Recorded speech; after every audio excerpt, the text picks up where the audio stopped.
Embora várias vezes no passado, cientistas tenham previsto o resfriamento do planeta e uma nova era glacial, atualmente a maior preocupação deles é com o aquecimento global. Esse aquecimento está baseado no fenômeno do efeito estufa. Há vários tipos de gases que podem refletir ou aprisionar calor, como gás carbônico, metano, óxido nitroso, ozônio e vapor d'água. Tais gases retêm parte do calor emitido pela Terra como uma espécie de cobertor envolvendo e aquecendo o planeta.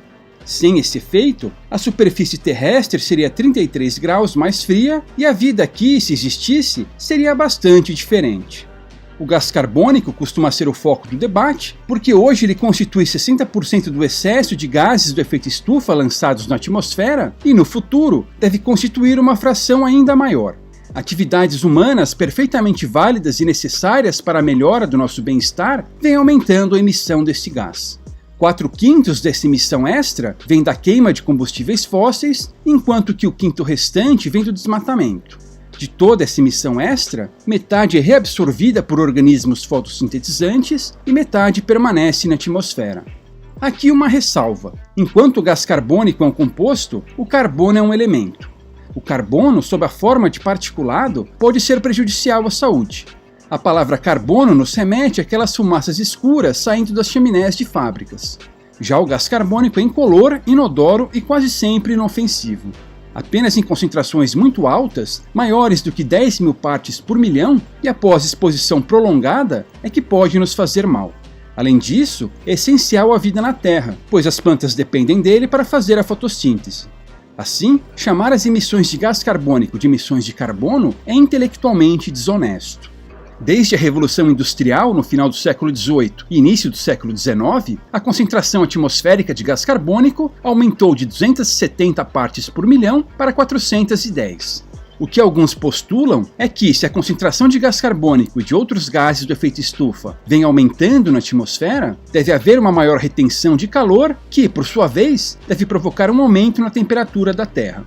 Como evidência disso, eles usam especialmente um aumento de 1,2 graus na temperatura global média durante esse período e uma correlação positiva entre a temperatura e a concentração atmosférica de gás carbônico. Mas o ponto é que, ao longo da história geológica da Terra, o clima sempre mudou e sempre vai mudar.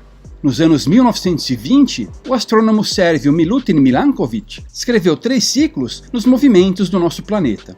Um deles é a excentricidade orbital, isto é, o quão circular é a órbita da Terra ao redor do Sol. O outro é a obliquidade, ou seja, o ângulo do eixo terrestre em relação à sua órbita. E o último é a precessão dos equinócios, quer dizer, a oscilação do eixo de rotação do planeta, que se comporta como um peão.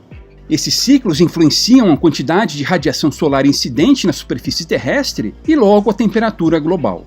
Devido a esses ciclos, o clima do nosso planeta muda radicalmente de forma natural. Só no último 1 milhão de anos, houve 8 ciclos de períodos glaciais e interglaciais.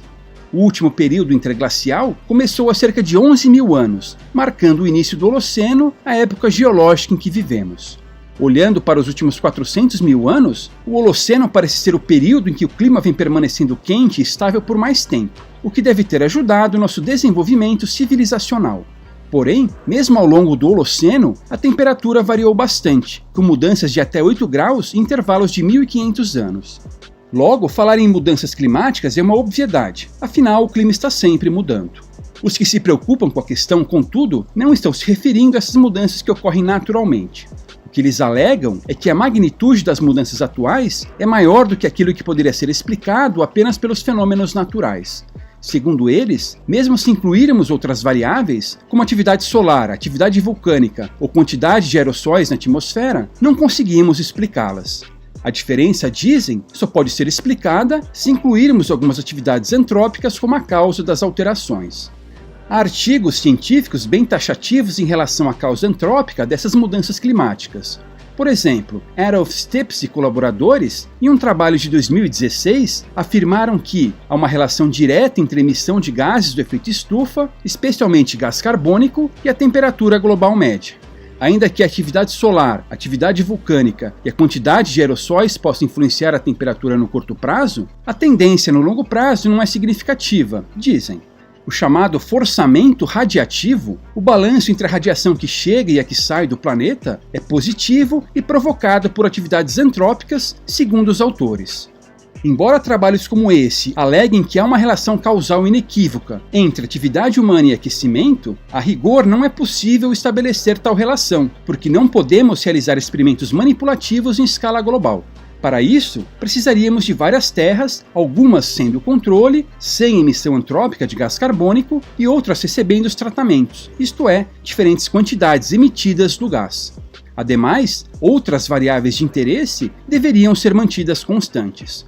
Como obviamente isso não é possível, sempre há a possibilidade de alguma outra variável ser a responsável pelo padrão observado. Não é de se espantar, portanto, que haja trabalhos igualmente taxativos negando qualquer relação entre o homem e as mudanças climáticas. Jyrki Kauppinen e outros 2 cientistas finlandeses, por exemplo, publicaram um artigo em 2014 em que postularam que a umidade relativa e a cobertura de nuvens podem explicar as variações da temperatura média global. Ou ainda, Yusuke Ueno e outros cientistas japoneses, em um trabalho de 2019, que alegaram que mudanças no campo magnético do planeta é que determinam a intensidade da radiação solar que alcança a troposfera, levando à formação de nuvens que alteram a temperatura global. Também há discordâncias no que diz respeito às consequências das mudanças. Enquanto que, para alguns, elas serão catastróficas, levando a uma queda substancial na produção de alimentos, grande elevação do nível do mar e aumento na incidência de doenças, para outros elas serão brandas, com uma simples realocação de cultivos, uma pequena elevação do nível do mar e aumento de algumas doenças, acompanhado da diminuição de outras. Portanto, perceba, o debate científico está longe de ser encerrado. O objetivo aqui, pois, não é decidir quem tem razão, mas mostrar que há críticas sérias quanto à narrativa propagandeada hoje. Esse debate é mais complexo do que se possa imaginar em um primeiro momento, porque ele não envolve uma única pergunta, mas 5. A saber, primeiro, mudanças climáticas estão acontecendo? Segundo, se estiverem, são provocadas por atividades humanas? Terceiro, se forem, vale a pena tentar pará-las? Quarto, se valer a pena, o Estado tem a capacidade de pará-las? E quinto, se o Estado tiver essa capacidade, ele deve pará-las a qualquer custo? Se as 3 primeiras questões são passíveis de debate científico, as 2 últimas não são. A resposta a ambas é não. Sabemos a priori que qualquer intervenção estatal é antieconômica e antiética. Assim, mesmo que haja mudanças climáticas, que elas sejam provocadas pelo homem e que vale a pena combatê-las, o Estado não deve intervir. O problema é que hoje, esse tópico das mudanças climáticas globais tem sido usado por políticos para fundamentar suas ações. Devemos ter muito cuidado quando políticos começam a usar a ciência para justificar algo. Quando isso acontece, o debate já deixou de ser científico e passou a ser ideológico. E quando ele passa a ser ideológico, podemos ter a certeza de que o Estado entrará no jogo, distorcendo a economia e retirando nossas liberdades.